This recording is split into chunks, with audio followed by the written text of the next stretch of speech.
Hello everyone, it's Natasha from Treasure Books. So today I wanted to make one of these. You might have seen this in my previous video where I showed you guys these journals that I made. And I have this little doily booklet inside and it's really effective. I think it looks really quite beautiful. And I wanted to make one with you guys just to show you how I do it. I think it's quite self-explanatory. You know, I have seen this on a channel on YouTube and I cannot for the life of me remember where I saw it. So if anybody knows, or if you are the one who has thought of this idea, let me know. The one that I saw was a large one, really large one, so I made these little ones. And then also from the offcuts I made this little tiny little notebook. So I thought maybe we can do that together today. So I have everything that I need. I already know what I need because I've already done it before. So let us begin. First thing I'm going to do is grab my doily, which is going to be on my, it will be like my cover, but I actually want to take two doilies. I'm not going to separate them. I'm going to take two doilies because they're quite fragile, as you know, and I just wanted to sort of have that a little bit of extra, you know, support, I guess. So the first thing I'm going to do is make sure it's all aligned. It doesn't have to be, but I like it to be aligned. And just fold it in half, and I'm going to ink the edges using my distress oxide, or you know, whatever you have you can use. So this just adds a little bit of definition when you're looking at it like this. So you can see I've actually used a lighter color distress oxide on this one, but yeah. So okay, so the next thing is I use this is for my embellishment that I'm going to do. Okay, so I have two sheets of paper. This is green tea dyed, so it has a like a grayish color to it, and I want to fold it in half. So I will need you can see on this one here I have shorter and longer, so I will actually, this has four pages, so I actually need 4 pieces of paper. So two I'm going to make shorter, so I'm going to do that first. I'm probably not making sense. It's really better just to do it and then you can see how I do it. So I just want to see approximately how much I want, maybe a little bit less. Okay, so the first 2 pages I'm going to fold this much.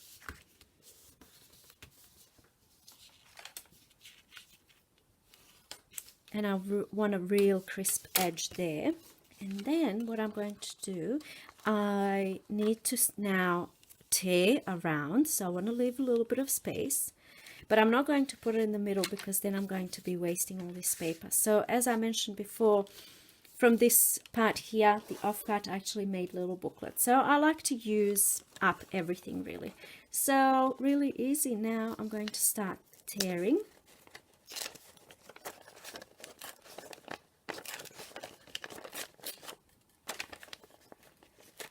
So it really depends on how you can use large doilies to make really large booklets, or that's completely optional. All of your pages also can be the same if you so desire. I liked to have 2 shorter pages, 2 longer pages, so that it has this like a waterfall, what's it called, waterfall effect, I think. Okay, so that's it. That's my first 2. And now 2 smaller ones, and I'm going to ink them straight away. So now I need, I'm not sure if this is going to be large enough. Let's see. I might need to grab another 2 sheets. I probably could do it. I'm going to try and do it. If I'll try and see if I can use just the 1 sheet, then there'll be less waste. So let's see. So now these ones I want to rip, but I want them to be larger than these ones. So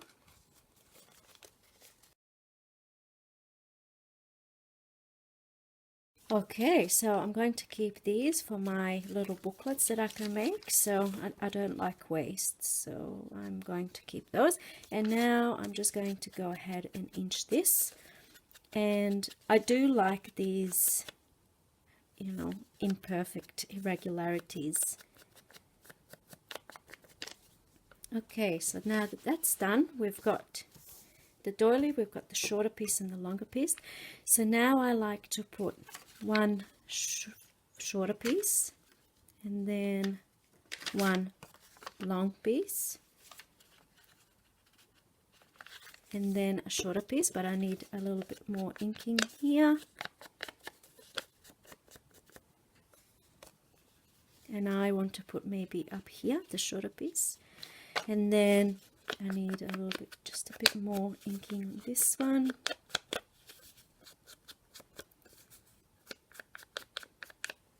And now I'm going to put the longer piece here. Or where do I want to put it? I'm just going to try and see. I want it to be maybe like this. I think that looks okay. I think that looks okay. And this one probably looks better because it's got more of a round shape, and this one's a little bit more elongated. But, you know, I'm happy. I'm just going to leave it as it is. It's not perfect, but doesn't matter. So the next thing I'm going to do is I'm going to sew. So you can see here that I've sewn through this one. I used quite a large space in between my stitches, quite a large stitch, I guess, because I didn't want the doily to sort of come off. If it's really close together, then the doily, it can just rip off. So another option is to staple it through, maybe in the middle or maybe here and here. I do have a video showing how I make mini notebooks. I'm going to link that down below if you want to see the stapling method, but I really like the sewing method. So I'm going to go ahead and sew this on, and then we can do the embellishment. Okay, so I've sewn that on. That looks really cool just like that, doesn't it? Okay, so that's been now sewn, and now what I want to do is I want to make a little cluster. Just like this. It's so very cute, and most of these I use, you know, all of this stuff are little offcuts that I keep because, as you know, I like to keep everything. So I've got everything I need here. So the first layer we need is a little bit of a book page.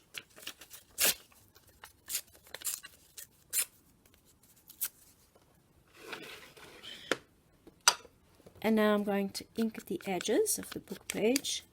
This just makes this cluster pop, gives it definition. I like to ink pretty much most of the things that I do, just because it adds something extra to it.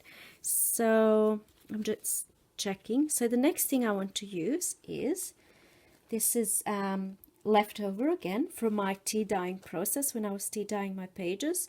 And I actually, after I finish tea dyeing, I'll just show you, because I just did a whole batch of tea dyeing. So these are all of my bags, and they are drying. So once they're dry, like this one for example, it's nearly dry. Oh, this one's not a good example, is it?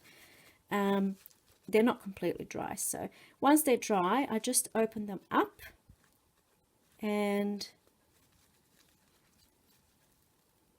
I'm just going to cut this.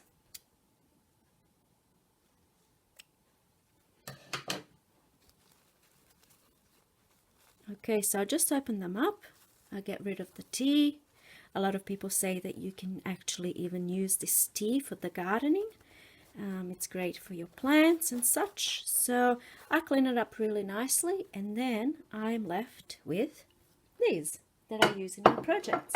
And I have a video on how I stick these onto images to make the images look vintage. I might link that video down below if anyone's interested. So now I want to use a little piece of this, just adding interest. So we'll do a little piece of this like that.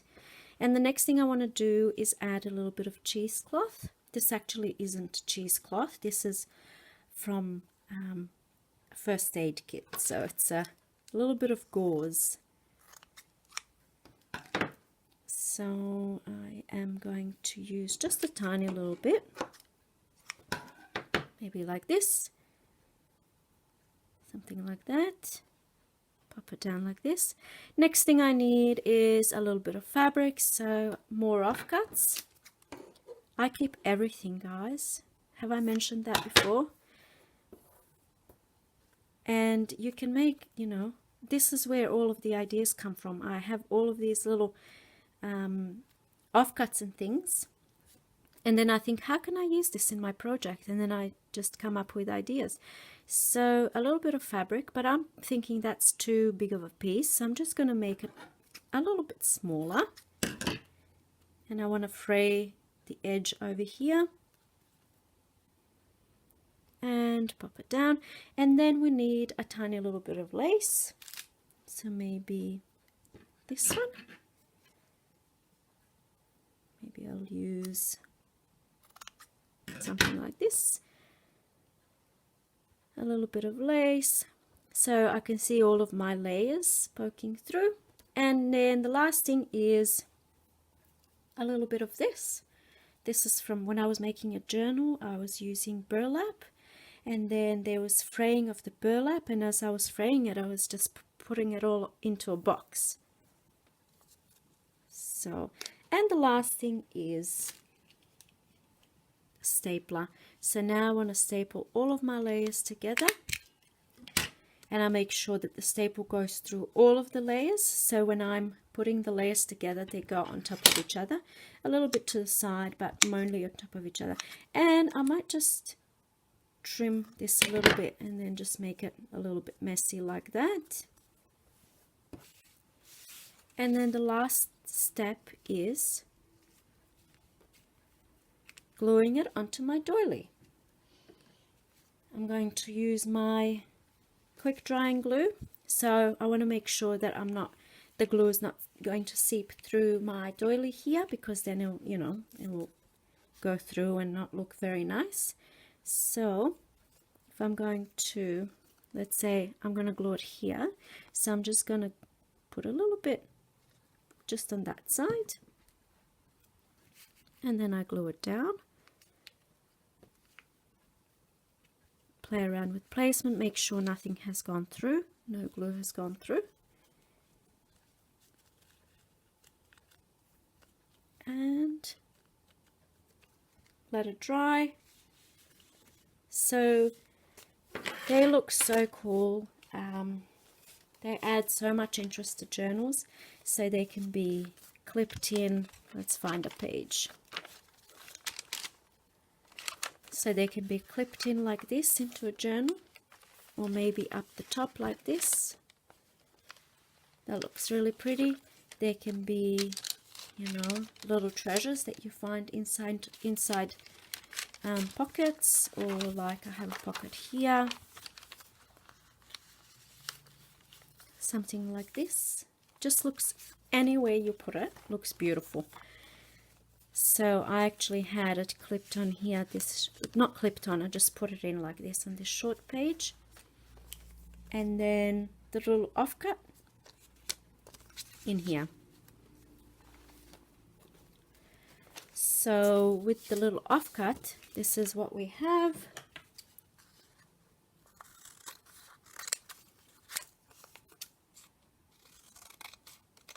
And then what I would do with this is just round the corners, ink the edges, put a little sticker, or even make another one of these little embellishments that will look really cool. And then I just open it up, staple it, and there's my little booklet. So easy and cohesive with the doily booklet. I think because I'm working in this journal still, I think I'm going to put it, look at this, oh how cool. I'm going to put it maybe on a page somewhere here.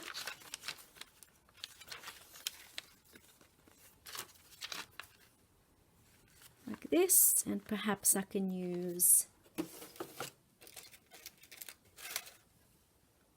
maybe a little paper clip like that, or I just want to use something really simple.